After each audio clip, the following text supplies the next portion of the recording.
Good morning! Sana po si home baker na Mama Ludi. So for today's vlog, ipakita nako ang behind the scenes sa pag-icing nako sa Elsa cake. So kani siya nga cake is 6 by 7. So with us, mahilig kog mga 6 by 7, mga tall cakes. Kay nice ko siya sa mata.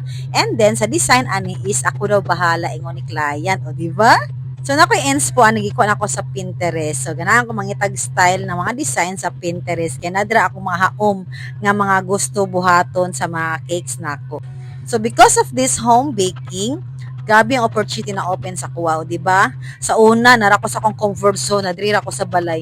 Pero, paggawas ako sa ka box, nigawas ako sa ka box nako, hindi nag-try gyud kog home baking. Nahimay mo kong home baker. Ako yung gitry, nangita kog way nga mo improve ko sa kuang kaugalingon. So, o di ba, sa kalisod nako pila katoy sa pagka home baker, na siya open up na opportunities para sa kuha. Nahimo po kong home crafter, o di ba?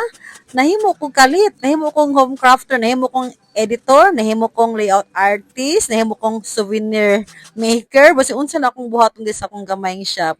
Kay kana laging mga nakaihilig ug labaw na love nimo imong ginabuhat, makatabang gid siya nga mag-open up og new opportunities sa tua.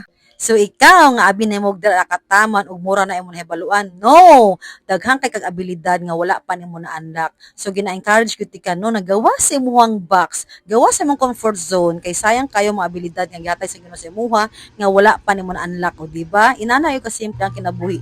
Di ta dapat mahadlok mo gawa sa tong comfort zone, di ba? Kay nanagin sa tong kagalingon ang gwapong abilidad nga maka-open og daghang opportunities para sa tuwa. So good morning mga mi.